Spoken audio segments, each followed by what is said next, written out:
Top quality और consistent performance के लिए सिर्फ सिल्वर पंप्स एंड मोटर्स, नाम याद रखना।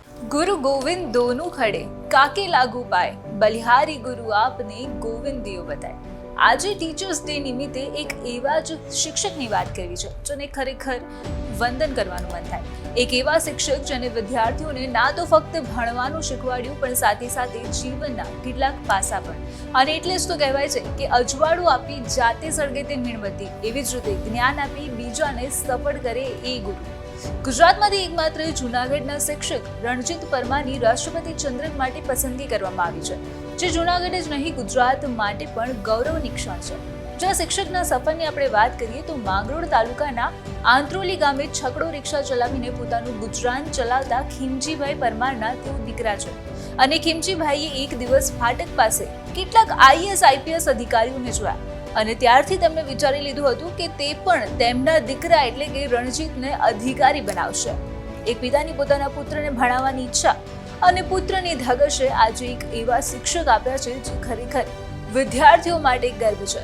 અને એમ પણ ગાંધીજી કહેતા હતા કે શિક્ષક માત્ર જ્ઞાન આપનાર નથી, તે માણસનું સર્જક છે, અને રણજીતભાઈએ આ વસ્તુને પુરવાર કરી છે। તેમણે પોરબંદરમાં અભ્યાસ કર્યો હતો। તેઓ ગાંધીજીના વિચારોથી પણ પ્રભાવિત હતા અને બાદમાં ગાંધીનગર સરકારી એન્જિનિયરિંગ કોલેજમાં પોતાનો ઉચ્ચ અભ્યાસ કર્યો। માઇક્રો પ્રોસેસરમાં સ્પેશિયલાઇઝેશન સાથે તેમણે માસ્ટર ઓફ ઇલેક્ટ્રિકલ એન્જિનિયરની ડિગ્રી પણ હાંસલ કરી।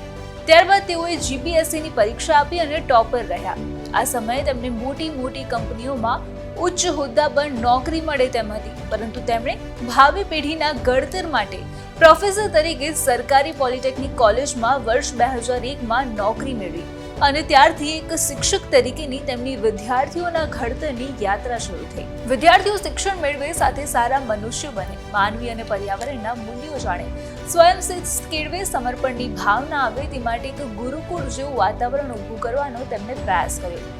વિદ્યાર્થીઓ એન્જિનિયરિંગનો અભ્યાસ કર્યા પછી નાના મોટા કામો પોતાની જાતે કરી શકે તેવી તેમને તાલીમ આપવામાં આવી। વિદ્યાર્થીઓ પોતે કરેલા પ્રોજેક્ટ ભવિષ્યમાં ઉપયોગી થાય તે રીતે પ્રયોગશાળામાં વપરાતી પેનલ વિદ્યાર્થીઓ પાસે તૈયાર કરાવી, જેનાથી સરકારી ખર્ચમાં બચત થઈ અને વિદ્યાર્થીઓએ કરેલો પ્રોજેક્ટ ઉપયોગમાં પણ આવ્યો, એટલે કે ઇનહાઉસ જ પ્રોજેક્ટ તૈયાર થયા। સંસ્થા અને વિદ્યાર્થીને ઉપયોગી થાય અને સરકારી નાણાંની બચત પણ થાય। એક પ્રોફેસર તરીકે રણજીતભાઈએ વિદ્યાર્થીઓને ગોખણપટ્ટી નહીં પણ તેને શીખવાની સ્કિલ ડેવલપ કરાવી, અને તે માટે પોતે એન્જિનિયરિંગના કોર્સના એનિમેશન સાથેના ગુજરાતી ભાષામાં 100થી વધુ એજ્યુકેશનલ વિડીયો પણ બનાવ્યા, જે વિડીયો તેમના સ્ટાફ સાથે અને વિદ્યાર્થીઓ સાથે પણ શેર કર્યા, જેથી વિદ્યાર્થીઓ માટે પણ એન્જિનિયર શિક્ષણને લઈને જે પણ કંઈ ભય હતો તે દૂર થયો, તેને વિષય સમજવામાં સરળતા પડી અને તેના સારા પરિણામ પણ મળ્યા અને વિદ્યાર્થીઓમાં રહેલી સ્કિલ ડેવલપ થઈ।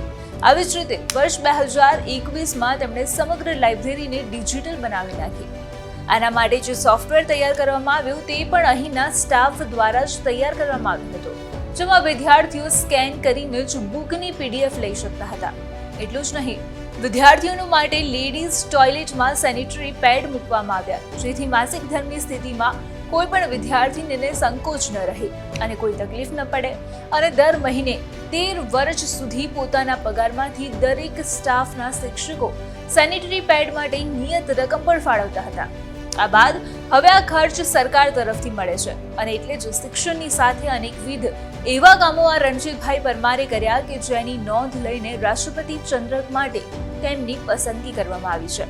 એટલે જ છેલ્લે જતા જતા કહીશ કે जिसे देता है हर व्यक्ति सम्मान, जो करता है वीरों का निर्माण, जो बनाता है इंसान को इंसान, ऐसे गुरु को कोटि कोटि प्रणाम।